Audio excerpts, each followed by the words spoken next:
뭐 소피아 성당이나 블루모스크 이런 거에 대한 지식이 없어서 글이 좀 더 많이 어려웠을 것 같은데, 소피아 성당은 나도 몰라서 찾아봤어. 이게 성당이야, 성당. 근데 지금은 이슬람 사원으로 사용이 되고 있어.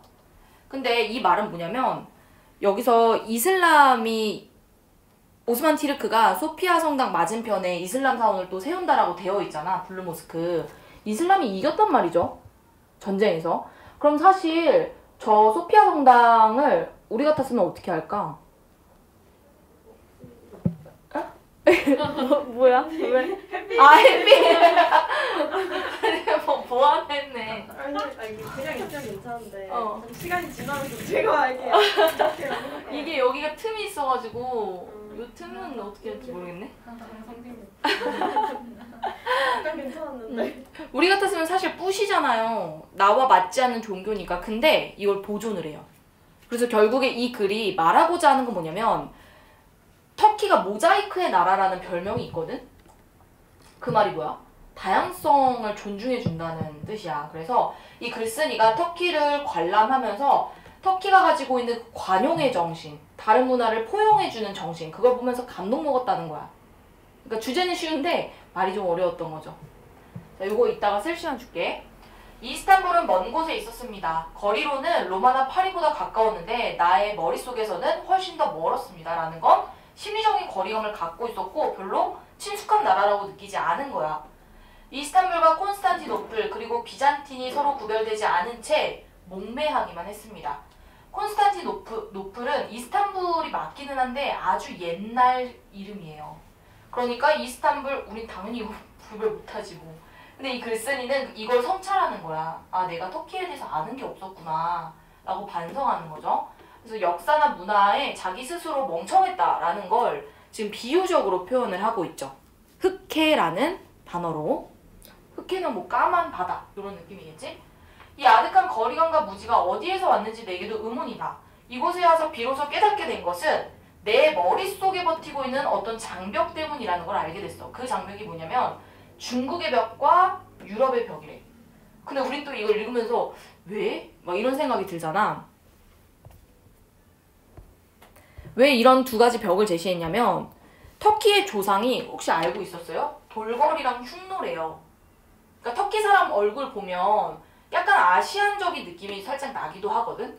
그래서 사람들이 터키 하면 그냥 중국 옆에 있는 민족이 세운 나라 뭐 이런 식의 생각을 가지고 있고, 유럽의 벽이라고 했을 때는 어쨌든 터키는 유럽인지 아닌지 좀 애매한 게 좀 있잖아. 그래서 유럽의 중심으로부터 벗어나 있는 것처럼 여겨져서 터키 자체의 아름다움을 보지 못했다는 거야. 내 머리에 닫혀있는 이 고정관념 때문에. 그래서 요런 두 가지 벽 때문에 내가 이스탄불에 대해 관심이 없었고 무지했다 라고 비유적으로 또 표현을 한 거예요. 그리고 나서 이스탄불로 오는 여정도 이 두 개의 장벽을 내가 넘어서 관심을 갖고 왔다. 중국 대륙을 횡단하고 런던, 파리, 아테네를 거쳐 이스탄불에 도착했기 때문이다. 근데 어쨌든 중국을 넘어간다라는 것도 여기 나오는 그 장벽을 넘어선 거랑 좀 관련이 있는 거지. 돌궐과 흉노는 중화라는 벽을 넘지 않고는 결코 온당한 실상을 만날 수 없으며, 마찬가지로 유럽이라는 높은 벽을 넘지 않고는 이슬람과 비잔틴의 역사를 대면할 수 없습니다. 이건 결국에 터키가 중국 변방이라는 생각을 버려야 하고, 그리고 유럽보다 좀 낮은 나라, 후진 나라라는 생각을 버리지 않으면 터키의 온전한 아름다움을 알 수가 없다라는 의도로 쓴 말이야. 그래서 결국에 여기서 말하는 이 중의 장벽은 내가 갖고 있는 문화적인 편견으로서 우리의 사고방식을 제한하는 것들을 표현한 거죠. 우리도 가끔 편견 강하게 갖고 있는 부분 있잖아. 그게 벽이죠. 오늘은 그 두 개의 장벽을 넘어서 이곳 이스탄불의 소피아 성당과 블루모스크 사이에 앉아서 이 역설을 띄웁니다. 그래서 이 글은 서간문 형식이에요. 즉 편지 형식.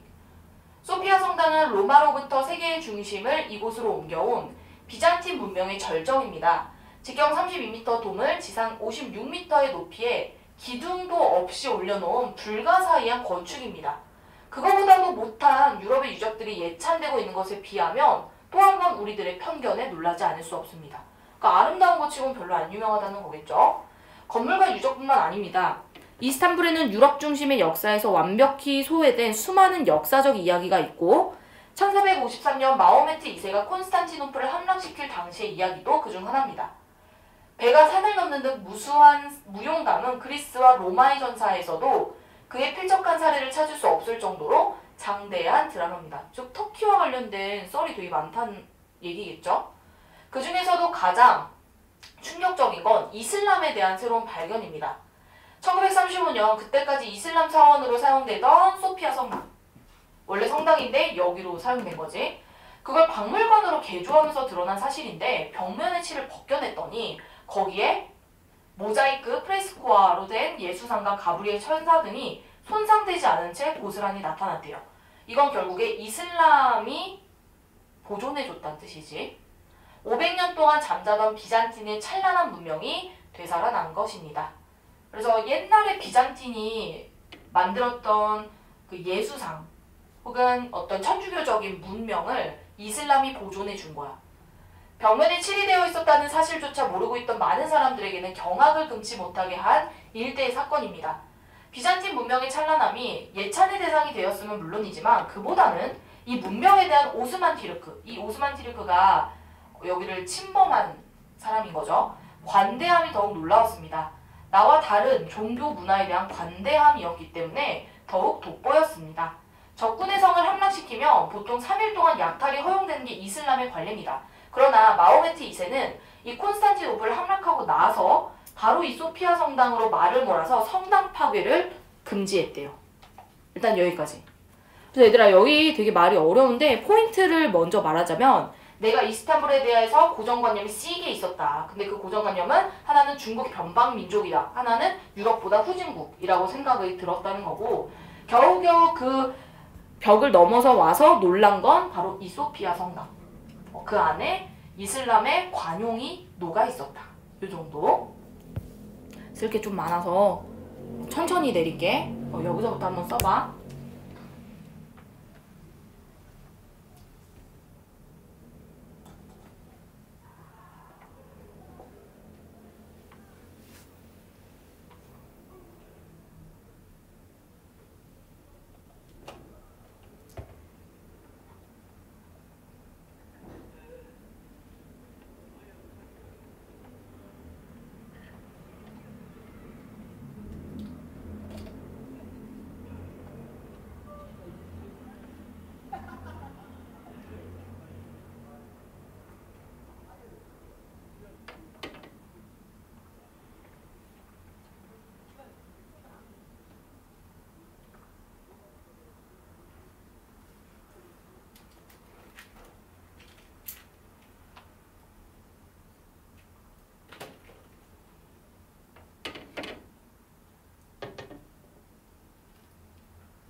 혹시 안 보이는 글자 있으면 말해주세요.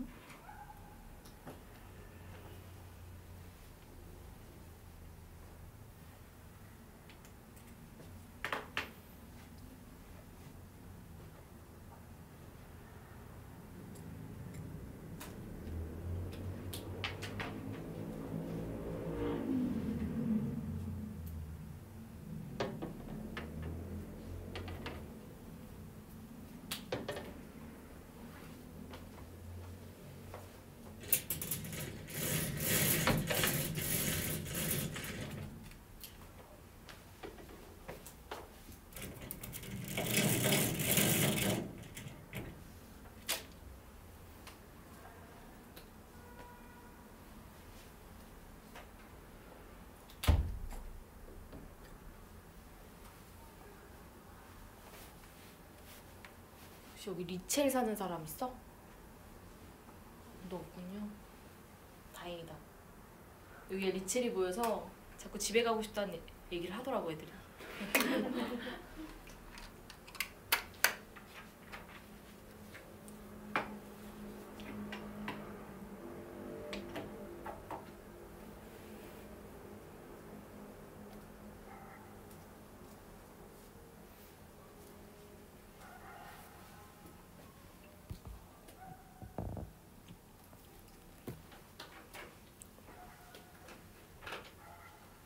그리고 혹시 적으면서 이게 무슨 말인지 잘 모르겠다 하는 거는 말해주세요.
여기서 말하는 비잔티는 그냥 이스탄불을 얘기한다고 생각하면 돼요. 이스탄불.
지금도 터키 하면 아시아와 유럽의 그냥 경계? 이렇게 보통 생각하고 실제 지리적 위치로 봐도 경계에 속하기는 해요.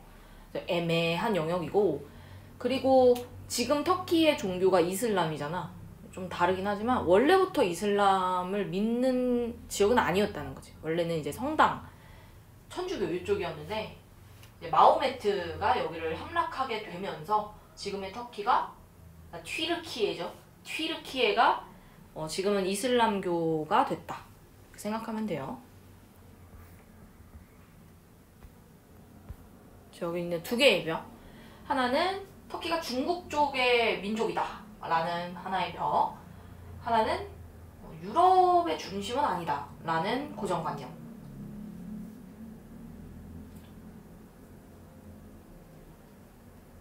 지금도 사실 강대국을 중심으로 우리가 생각하는 경향이 있기는 하죠.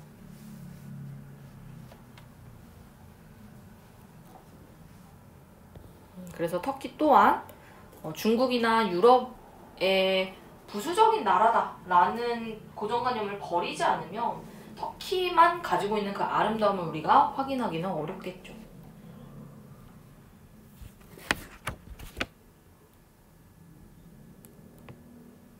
콘스탄티노플, 이스탄불을 얘기하는 거예요. 이스탄불. 마호메트가 콘스탄티노플, 지금의 이스탄불을 침략했고, 그러면서 여기가 이슬람이 됐고, 그럼에도 불구하고 이슬람 교도이면서 천주교를 훼손하지 않았고, 그래서 지금의 터키가 여러 가지의 모습을 갖춘 모자이크의 나라가 되었다. 감동이 주제지. 이거의 감동. 그래서 마지막에 이런 말을 해. 터키가 보여준 이런 관대함처럼 우리도 남을 대할 때 포용력을 갖추자. 결국 주제는 이거죠.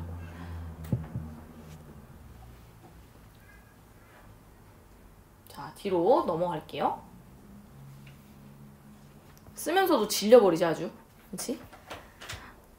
네, 뒤에 가서요. 다 같은 하나님을 섬기는 성스러운 장소를 파괴하지 말라는 엄명을 내린 다음 이곳은 지금부터 모스크다 라고 선언을 해버렸대. 모스크가 뭐냐면 이슬람교 안에서는 예배하는 장소를 뜻해. 그럼 엄청 중요한 공간이잖아. 그래서 여기를 못 허물게 한 거지. 이것은 어쩌면 오스만 튀르크가 그들보다 앞선 유럽 문명의 정화, 즉 자기네들보다 뛰어난 문화를 그대로 계승하겠다는 의지일 수도 있겠지만 내가 봤을 때는 그건 관용이다 라고 느낀 거예요. 이슬람의 이러한 전통, 그럼 여기서 말하는 전통은 다른 문화에 대한 관용이겠지. 이거는 지금도 이스탄불을 공존과 대화의 도시로 남겨놨대요. 동쪽과 서쪽, 옛날과 현재가 함께 숨쉬는 나라이고 이스탄불은 보스포루스 해협을 사이에 두고 유럽과 아시아 대륙에 걸쳐 있는 실크로드의 종착지다. 터키는 스스로 아시리아, 그리스, 페르시아, 로마, 비잔틴, 오스만 튀르크 등 역대 문명을 계승하고 있는 나라로 자부합니다. 그래서 지금의 터키가 모자이크의 나라가 되었다. 다양성이 있는 나라라는 걸 이렇게 비유적인 표현으로 드러낸 거예요. 일단 여기까지 적어줘. 혹시 모르는 거 있으면 질문하고요.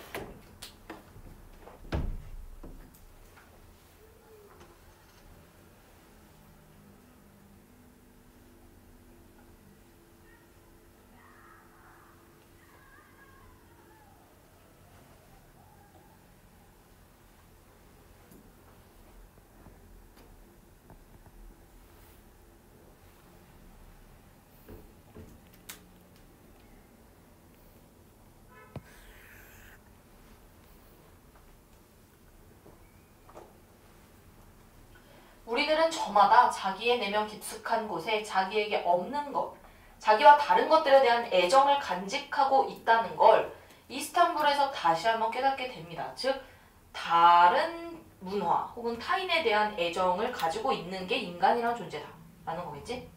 다만 이러한 내면의 애정이 관용과 화해로 개화될 수 없었던 까닭은 지금까지 인류가 달려온 험난한 과정 때문이다. 그러니까 우리는 태어나기는 관용을 뿜뿜한 채로 태어나. 근데 삶이 너무 퍽퍽해. 그래서 이걸 발현하기가 어려웠다는 얘기야. 타인에 대한 이해는 물론 자기 자신에 대한 깊은 성찰도 없이 가파른 길을 숨가쁘게 달려왔기 때문일 것이다. 그것이 어떠한 목표였건 그건 나중 문제다. 그럼 얘가 생각했을 때 더 중요한 건 타인에 대한 이해, 관용, 내 자신에 대한 성찰이 더 중요하다라는 의미겠죠? 블루모스크에서 나는 우리들의 내면에 잠재되어 있는 관용을 웅장한 오케스트라로 만날 수 있었습니다. 아까 블루모스크 내가 써준 거에 어떻게 나와 있었냐면 소피아 성당 건너편에 있는 이슬람 뭐라고 하지? 이슬람 사원이거든? 그러니까 소피아 성당 안 허물고 거기 건너편에 이슬람 사원을 해놨다는 건 공존이잖아. 다른 종교에. 그치? 그걸 보면서 현란한 빛의 향연을 연출을 했고 이게 곧 이스탄불이 자부하는 과거, 현재, 동서의 거대한 합창 같았다. 비유죠. 이 현란한 빛의 향연과 거대한 합창은 그 속에 서 있는 나 자신을 풍선처럼 커지게 하는 것 같았습니다. 자기와 정반대편에 있는 사람을 사랑하기로 결심했다는 한 유학생의 감동적인 변화도 바로 이스탄불의 관용이 피어낸 한 송이 꽃인지도 모릅니다. 그래서 이 정반대편에 서 있는 게 바로 소피아 성당이죠. 블루모스크 입장에선. 당신이, 네, 그래서 요 사람이 지금 이 편지의 청자라고 볼 수 있겠지? 이스탄불로 나를 부른 까닭을 이제 나는 알 것 같습니다. 당신이 보여준 건 이스탄불이 안고 있는 관용과 공존이었습니다. 뿐만 아니라 세계화, 굳이 따지자면 중국이나 유럽, 이런 세계화라는 강자의 논리를 내가 다시 거꾸로 생각해 볼 수 있는 귀중한 시각을 안겨주었습니다. 이 말은 결국에 이 강자의 논리에 대한 비판적인 생각이 담겨있는 말이죠. 그러나 이스탄불에 있는 동안 내가 바라보고 있던 건 나의 의식 속에 자리 잡고 있는 거대한 두 개의 장벽이었습니다. 그 장벽은 편견이나 고정관념을 말하는 거겠지. 건너편을 못 보게 할 뿐만 아니라 우리를 스스로 한없이 왜소하게 만드는 굴레였습니다. 우리는 우리의 의식 속에 얼마나 많은 장벽을 쌓아놓고 있는가를 먼저 반성해야 하고 그리고 그걸 열어가야 합니다. 결국에는 또 마지막에 우리 안에 잠재되어 있는 편견을 부수자로 이제 마무리가 된 거예요. 그래서 나중에 복습할 때 또 이 내용이 뭔 내용인지 이해가 안 갈 수도 있어. 그럴 때 이것만 기억해. 일단 첫 번째, 소피아 성당을 바라보면서 이슬람교도가 가지고 있던 관용의 정신에 반한 거야. 뿐만 아니라 이슬람 사원, 즉 블루모스크가 소피아 성당 건너편에 세워져 있는 걸 보면서도 부수지 않고 정반대의 것을 사랑하는 그런 관용 정신을 한 번 더 본 거고, 그리고 세 번째, 내 마음에 담겨 있는 편견을 부수자. 요게 포인트예요. 요거 위주로 기억하면 되고요. 네, 혹시 못 적은 거 있으면 지금 적어주세요. 얘들아, 여기까지 내려도 돼? 혹시 위에 못 적은 사람 있어? 여기서부터 할게요.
네, 그래서 전체적으로 수필은 수필인데 어디 여행 가서 쓴 수필이라서 기행수필이라고 볼 수가 있고 경어체에 썼습니다. 기읍니다. 그리고 아까 말했죠? 편지. 편지 형식이라 서간문. 이게 만약에 모의고사에 나온다면 공부가 안 되어 있을 때 읽으면 좀 당황스러워. 네, 충분히 나올 가능성 있는 지문이라 네, 내용 정도는 확인을 해볼 필요가 있었어요. 자, 29쪽 넘어가서 문제 한번 풀어보도록 할게요. 1번, 작품의 갈래 성격. 글쓴이가 자신의 실제 체험을 바탕으로 쓴 수필이므로 교술 갈래입니다. 교술. 기억 교술이라고 써주세요. 얘들아, 교술 갈래 안에 하위 갈래가 수필이죠. 그렇죠? 자, 내려갈게요. 글쓴이는 중국 대륙을 횡단하고 런던, 파리, 아테네를 거쳐서 터키의 도시인 어디에 도착했다? 그렇지. 이스탄불에 도착을 했다.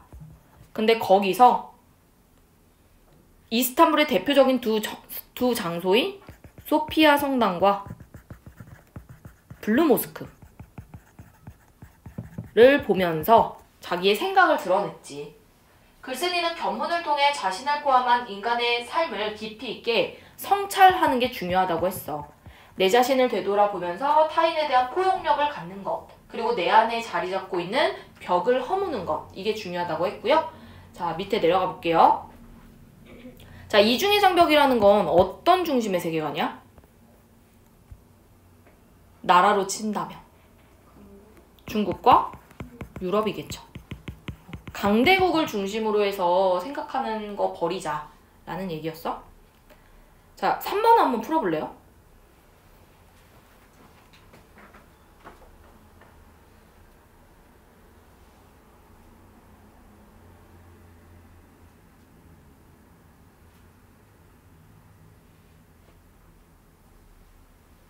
자, 이슬람에 대한 새로운 발견. 이슬람이 침범을 했는데 그럼에도 불구하고 다른 종교를 지켜줬잖아. 관용할 수가 있고. 정답 2번이죠. 비잔틴의 찬란한 문명은 소피아 성당을 건축한 이들의 관용이 아니라 그걸 무너뜨리지 않은 마호메트 2세에 의해서 다시 한번 찬란하게 빛난 거지. 얘네가 했는데 얘네가 왜 관용을 가져? 말이 안 되죠? 그 다음에 3번. 글쓴이가 관용 덕분에 터키가 역대 문명을 계승하고 있는 나라로 생각을 한 거고, 그리고 자기 자신에 대한 성찰과 타인의 이해 필요하다고 했고, 현란한 빛의 향연은 블루 모스크를 보면서 이 글쓴이가 생각한 것이기 때문에 관용의 정신을 현란하다, 즉 시각적으로 표현했다라고 볼 수가 있겠네요. 자, 뒤로 넘겨볼게요. 31쪽 갑니다.